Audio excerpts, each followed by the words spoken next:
coming at you today with an update on my baby shrimp. They're still really hard to see, but I think if we try, we can spot a few of them.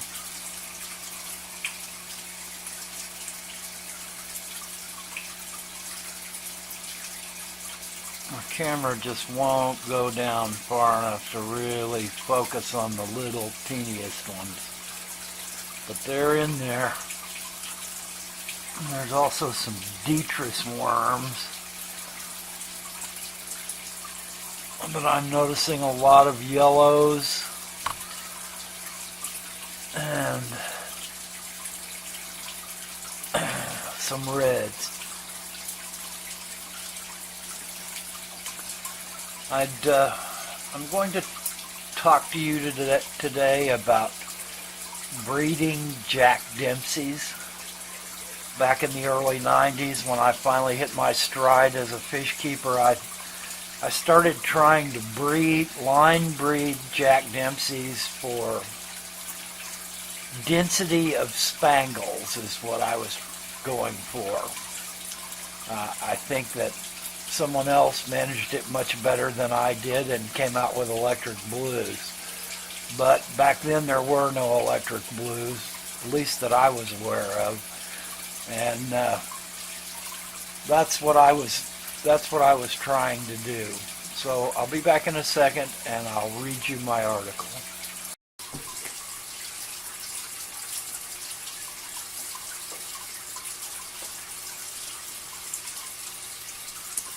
Okay, feed these guys a little bit, give you something to watch.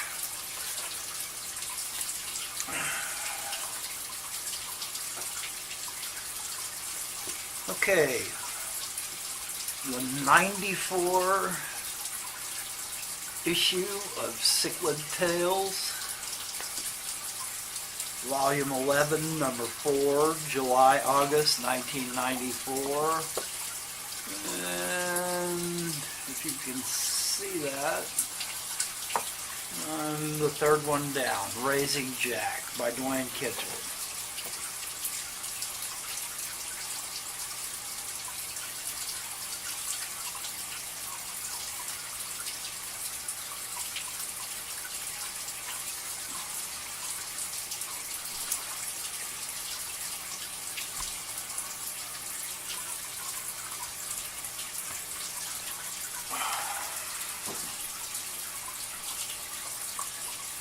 Raising Jack, The Spawning of Cyclosoma octopasium by Dwayne Kitchell.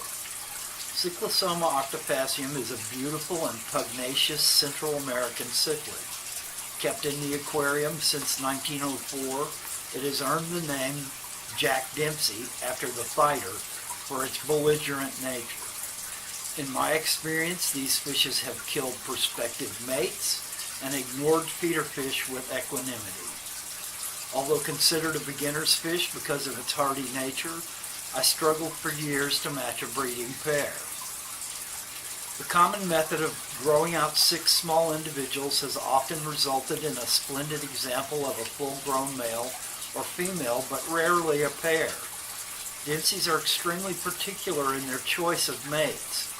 Pre-spawning ceremony in this cichlid is all-out war. The combatants begin with fin flaring and short blasts of speed in close proximity, culminating in the locking of jaws. A pair thus engaged seems oblivious to their surroundings. Any sign of weakness at this point will result in severe retaliation by the stronger fish. The eggs are deposited on some hard, pre-cleaned surface, rock, standpipe, wood, or the tank sides, all being suitable. Age of fish and state of condition can vary egg production from some 100 to 300 eggs in a 3-inch female to 800 eggs in a 6-inch female. Eggs are about 1/8 inch clear dots that hatch in 4 to 5 days at 80 degrees Fahrenheit. Gnat-sized fry are black and brown banded and are free swimming within a few days. After hatching, Dempsey parents will move the fry into a series of pits dug in the gravel surface. It has been proposed that this is to ensure a thorough cleaning of each baby. Parents closely guard the fry, spitting stragglers back into the pit with alacrity. One parent is always attending the swarm, the other on guard against intruders. This guarding behavior will continue until the fry reach 1 inch or more. Food for the young fry seems to be mostly insipid, but finely powdered flake or baby brine shrimp is taken. At 1/4 inch, 3-week-old fish take Defini and brine shrimp with delight. A 3-inch pair seems fine in a 20-gallon tank, but a 6-inch pair needs 55 gallons or more.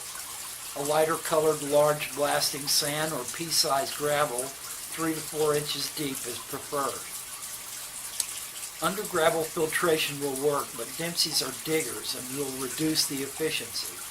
Some experts claim that egg crate light diffuser panel over 2 inches of gravel and then covered with 2 inches more will slow their ability to disrupt biofiltration.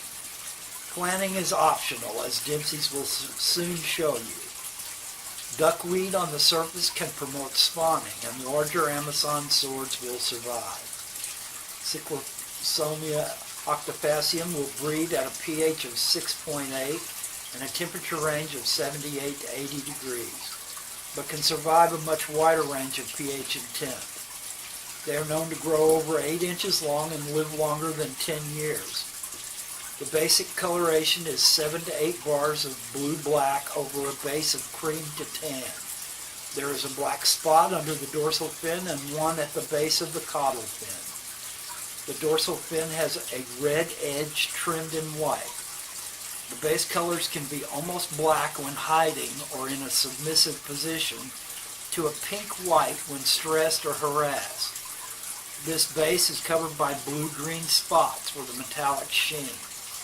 These spots are concentrated on the fins and opercle. This spangling varies on the bodies of young fish, but becomes fixed with age. Males develop a nuchal hump and usually have sharply pointed anal fins. Females tend to be shorter in length and broader than males. In my experience, the spangle of females only covers 1/2 to 2/3 of the body, and this coloration also occurs in less dominant males. It is not foolproof. A rounded anal fin, not bitten off, is usually a sign of a female, but young fish can be difficult to sex.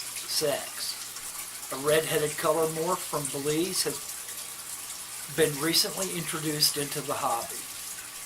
Any attempt to pair larger fish can be risky business and should be closely observed to rescue the weaker fish.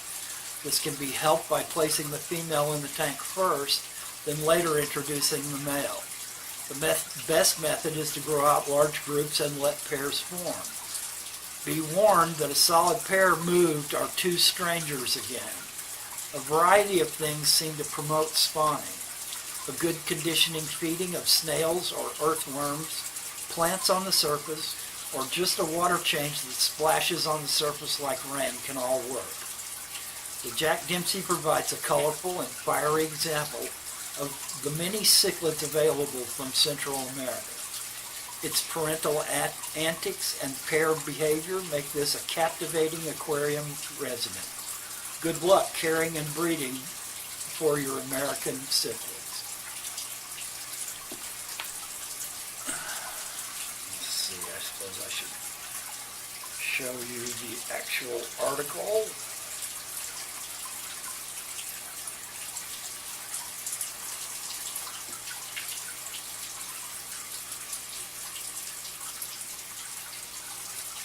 You probably can't see it well, but it is my article. Not long after I published this, and a little while before, the internet became quite a thing. Those of us using hard drives the size of bread boxes and 300 baud modems were able to access the internet, first in BBSs and then later on actual internet websites. One of the places that I found surfing the web was a new forum called the Cichlid Room Companion, and it was set up and run by Juan Miguel Ortigas. Juan Miguel lives in, I think he still lives in Mexico, but he is an expert on Central American cichlids. And Juan and I got to talking, and so I published, basically reprinted mostly, this article on the Cichlid Room Companion in a talk. And it's still there to this day. I'll put the link to it. Unfortunately, it's credited to a Dwayne King. I've talked to Juan about changing this. I talked to him back in the 90s, and I talked to him not too long ago, but I can't seem to get him to change it. But anyway, you can still go there and see it. I'll put the link in the description. Breeding fish of all kinds is a really remarkable experience. And even if it's just accidental, you can't help but feel pride in seeing fishes breed under your care and the resultant fry. Now, these daily challenges were initiated by Jeanne, Inglorious Bettas, and she is doing it to track her fry so that she would have a visual record of her fry. Now, I don't have that many fry these days, but I heartily support what she's doing, and that's why I'm trying to sort of match her. I'm just doing it every other day for the month of February. But I really recommend that you go look up Inglorious Bettas and watch her stuff.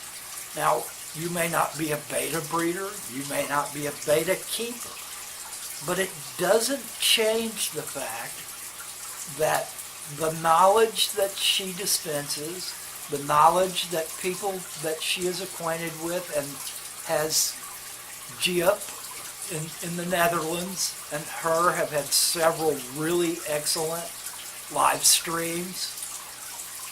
All of this information that you can gather as a fish keeper is invaluable.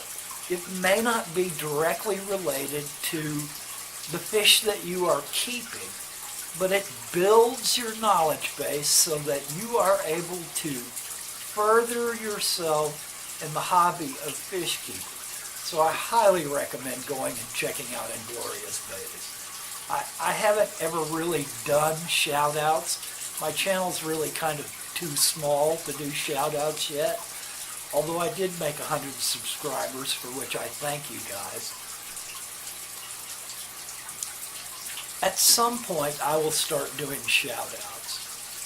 I'm not sure when, but I'll know when I get to the point where it's time for me to start doing shout-outs. There are hundreds and hundreds of really valuable information sources out there for you on YouTube about fish keeping, about all the different varied styles, species.